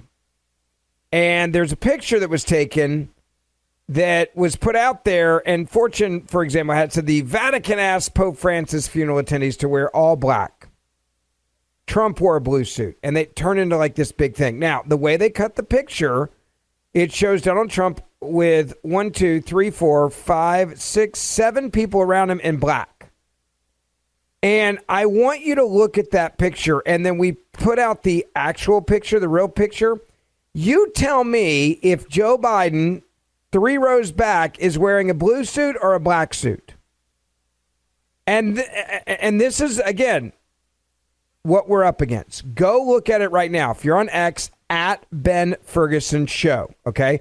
I'll also post a picture up on Instagram if you're there, and on Facebook. So it's there as well. Wherever you are, if you're on Facebook, follow me, Ben Ferguson. On Instagram, it's Ben Ferguson Podcast. Go look at the picture right now, and I want you to see just how much of a scumbag the media is on this. Again, another lie. They're like, oh, he did it on purpose. The president did it on purpose. He wore a blue suit to disrespect the Pope. He's out of control. There was an entire segment on CNN about this, where they were talking about this conspiracy. And you're like, what world are you living in? And they're like, I mean, they're sitting there on TV and they're telling you that this is some sort of massive protocol mistake. So during the break, I want you to look at it. And then we're going to come back and we're going to talk about it, because that wasn't the only conspiracy theory that the left was saying. They've also got another one. It's a conspiracy theory with Donald Trump's weight loss. I wish I was joking. I'm not. Go check it out during the break. Also, don't forget, grab my podcast, the Ben Ferguson Podcast. I do it every day. I'd love for you to be there as well. More coming up. Defending the red, white, and blue. Join Mark Levin at 877-381-3811. All right, welcome back. It is the Ben Ferguson Show, and it is nice to have you with us. I want to get to your phone calls. The number 1-800-47, or no, I got that wrong. That's my number for my show. Don't laugh, Mr. Producer. Don't laugh. 1-877-381, you're laughing, 3811. 1-877-381-3811. Filling in for the great one. He's in Israel. He'll be back with you next week. All right, so if you didn't go look at the picture, I put it up on X, Ben Ferguson Show on X, all right? Go follow me there, Ben Ferguson Show on X, and I want you to take a look at another example of the media just making crap up, just straight up lying to you. Straight up lying about a fake controversy that deals with Donald Trump and him wearing a blue suit, okay? That's number one. So go look at it. Second thing. CNN guest claims that Trump's weight loss has generated lots of suspicion about his health. What, that he's in better shape than he was before? Now, I've heard no one talk about this, but apparently there is a lot of suspicion, she says, because Donald Trump has lost weight. Now, Donald Trump, by the way, has lost weight. Okay, he's lost weight. And he's in better shape than he was a year ago. His physical that was released shows exactly that. And they're like trying to turn it into some like grand conspiracy. Now, I don't know what the conspiracy they're trying to land is, that like maybe he's sick and he's slowly dying. Like that may be the conspiracy they're trying to allude to. But this actually aired on CNN. Listen, Well, it's a little bit like him appointing Mark Burnett as a special envoy to London, which is tormenting the poor man who's waiting to be confirmed as ambassador. I was so fascinated by the whole sort of playing out of the Pope's funeral, I guess, right, as opposed to memorial. Donald Trump in a blue suit when we know he has a black suit because he was wearing a black suit the last time he met the Pope, so why wasn't he wearing it this time? Lots of suspicion because he's lost a lot of weight. Who knows how he's lost weight? We know that Robert Kennedy Jr., his health minister, doesn't approve of people taking Ozempic because he thinks it shows a lack of moral power. So who knows how Trump has lost weight, but I found the suit colour very interesting. And for someone like me, who is a boss, is a huge believer in getting people together as opposed to doing things remotely. I think you see the power of bringing world leaders together to have impromptu meetings. Whether or not Macron refused his handshake in the initial meeting, during the peace, they actually shook hands, which felt like a step forward. And then this extraordinary, as Tia was referring to, change of mind about Putin on the way back, saying, what if Putin's been tapping me all along? That felt like a really powerful move from Donald Trump. I mean, this is like moonbat stuff, folks. You have a guest claiming that Trump's weight loss has generated a lot of suspicion about his health. I haven't heard a damn thing about it, except he's in better health, and he looks better now than he has in a long time. And they're like, oh, and he also is the only one to wear the blue suit. Go look at the picture. I put up the picture on X. I put it up on Instagram. Okay, like, go look at the damn picture. Look at this, the pathological lying as we catch it in real time on this. At Ben Ferguson show on X, Ben Ferguson podcast on Instagram. Look at the picture. Mr. Producer put it out there as well. And you're going to see in the picture instantly the way they cropped the picture to make it look like Donald Trump's the only one in a blue suit. And then look at Joe Biden, 3 rows back from the president, and tell me what color his suit is. And if you say it's not blue, you need to go to a doctor. You're colorblind. 1-877-381-3811. Let me go to Bill in Texas. Welcome. You are on the Mark Levin Show. Ben Ferguson filling in for the Great One. Hi. Hi, Ben. Thanks for taking my call. About the propaganda from the Democrats, first of all, what's so appalling about it is the number of people who believe it, and they won't even listen to, no matter what you show them, they just won't listen to it. But the reason I called was about the CDL drivers, and it's critical that anyone who is a CDL driver in this nation must be fluent in English. He must be able to read and write both. You can't just be able to kind of speak English the way that I speak Spanish, which is pretty good, but I'm not fluent. And the reason is the transportation industry is the most regulated industry in the United States. And an abridged version of our regulations is a book. It's an inch thick. And I didn't have a chance to look it up before I called you, but I'm pretty sure that in the Federal Motor Carrier Safety Administration regulations that being fluent in English is a requirement to get a CDL. And the reason that all these people get it without that is because the people that administer the test in the Department of Public Safety offices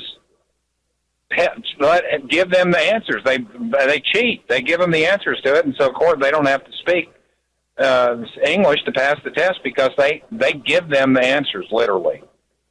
Well, and that's where the big problem is here, right? It's just they want to replace American workers. That's what they want to do. They want to replace American workers. Every time they get a chance to get rid of you, they want to get rid of you. And they don't care if people die in the process. We know that from the number of illegal immigrants and those that are on the terrorist watch list and others that have come across the southern border. Like, that part we know. So I'm not surprised that they did this. I'm not surprised they said in the directive, hey, don't really check that. Hey, let these let these kooks come over and even though they can't speak English and drive on our roads and endanger people's lives, because we got to give them jobs when they get here. And they can undermine American workers. They don't pay attention to the rules. They don't pay attention to sleep time. They run these trucks 24/7 and cruise so they can get these routes faster and get more money. Like they just don't care. They don't care. Is they think that these Democrat communists think that the truck drivers are just a bunch of dumbasses, and some of the most intelligent, capable people you'll ever meet are out here driving these trucks, by the way. Amen to that. Amen to that. We take them for granted, and then we undermine them, and then we ruin what they do, their trade, by undermining them with illegal immigrants and those that can't speak English. And this requirement was not that they speak fluent English. The requirement is that they understand how to read the signs on the roadways that can save your life. If you can't read the roadway signs, you shouldn't be driving a damn 18-wheeler, full stop. Bill, God bless you. Thank you, sir. It's good to talk to you. Let me go to Jim in Bristol, Virginia, line 1. You're on the Mark Levin Show. Ben Ferguson with you. Hi. Yes, sir, Mr. Ferguson. I have been in the trucking industry for 38 years. The last 15 to 20 years, ever since the NAFTA and CSA, there's been drivers from Mexico and other countries come across that border every day, wildcat. Now, you take the dollar to the peso ratio. The last trip I made to Mexico for myself, just to mess around, I took $50 in U.S. money and got 1,000 pesos. Now, consider that kind of pay rate compared to mine. It's no wonder that in 23 and 24, 88,000 trucking companies went bankrupt. We cannot compete with that. Wow. Also, 8,000 brokerage firms went under. We have trouble with money flow. We have trouble fighting with this kind of stuff. We cannot compete with the rates that they can call for. And the last 6 or 7 years... So when you say you can't compete with the rates, explain that a little bit more so people understand how these truckers that can't read the signs and can't speak English and they run these trucks 24/7, how they pull that off. It costs me $2.67 per mile to operate. I got to have at least that. Now, the Mexican truck driver, being the rate of pay that he would make, he can do it for about $2.15 to $2. I cannot compete. Plus the regulations that have been put on me, this 14-hour box, this 70 hours and 70 hours and 8 days, and all this crap I've been trying to get rid of for years. And now the head of the FMCSA is cracking a hammer down on us. And I wish I could really talk to this lady. Our regulation book for the federal government is 2,800 pages. The written word of God's only 1,600 or 1,700. And this is the kind of things we put up with, sir, that no one knows about. And each and every state, there's 50 states, each and every one of them have their own regulations that overrule the federal regulations. And most of their books, like the one in Virginia, is over 2,000 pages. And every one of them contradict each other. A DOT person checking these trucks over can take his pick from anything he wants to, find something wrong, and shut you down. He can also shut companies down for little of nothing if they want to. And they can pick and choose from all these regulations to do it. And now we got CSA scores and things like that. I don't necessarily have to even get a ticket to get points on against me on the CSA score. All I have to do is get a warning, and I have points against me. And also my company has points against them. It is beyond ridiculous. Incredible. I mean, it really, Jim, is incredible. Thank you, sir. I appreciate the phone call and your perspective on that.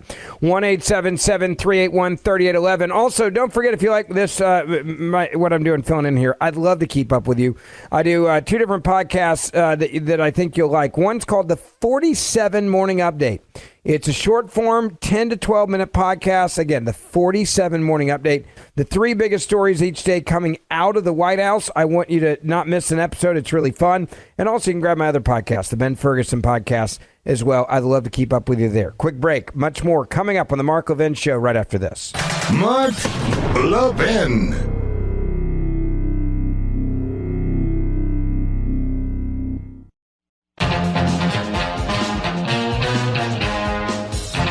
All right, welcome back. It is the Mark Levin Show. Ben Ferguson filling in for the great one, and I want to get to your phone calls. The number 1-877-381-3811. Also, if you didn't see the picture that we posted, you got to check it out.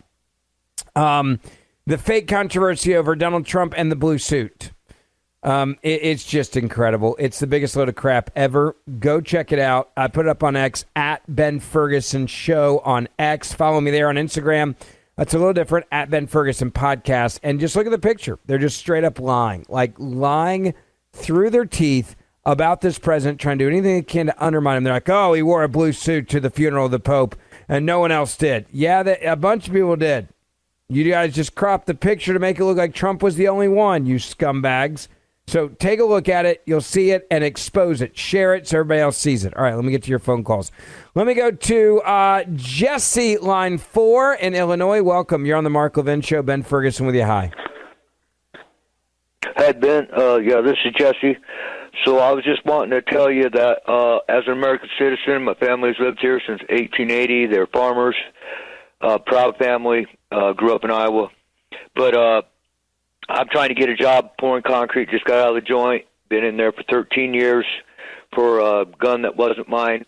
I ride horses and Harleys, and if our president goes to the funeral of the Pope, which is one of the greatest in the world, which I'm a Catholic and my family's Catholic, and it hurt my feelings when the Pope was dead, and just to know that our president went to the funeral made me feel really good. All that stuff about a purple suit or whatever color the suit is, I don't know what they're talking about. And I just went to the Catholic Church for the first time in a long time the other night, and I don't even know what I wore. But if they'd be mad at me because of what I wore, I'd be upset. So I'm just and again, this is just the media doing what the media does, Jesse. They're like, all right, how can we just rip on Trump today? Hey, let's say that since he wore a blue suit, he broke protocol, and let's make him, try to make him look like he's some sort of like just irreverent scumbag to the Pope at the funeral. And let's cut the picture, because that's important, right? Let's and make it look like no one else wore a blue suit, even though Joe Biden, 2-3 rows back, it looks to me like he's wearing a blue suit. So there it is. That's what they do every time. Jesse, I appreciate the phone call. Justin, line 5 in North Carolina. Nice to have you with us on the Mark Levin Show. Ben Ferguson with you today. Hi. Yes, sir. Hello. I love it when you do Mark Show. Thank you. But you've been talking about a lot. First of all, I'm a trucker too, and I was told in truck driver school that you have to be able to read and write and speak English. And this is good that Donald Trump's standing up for truckers. Another subject you were talking about with, let's say PBS, NPR, the media that covered up, for Joe Biden's incompetence.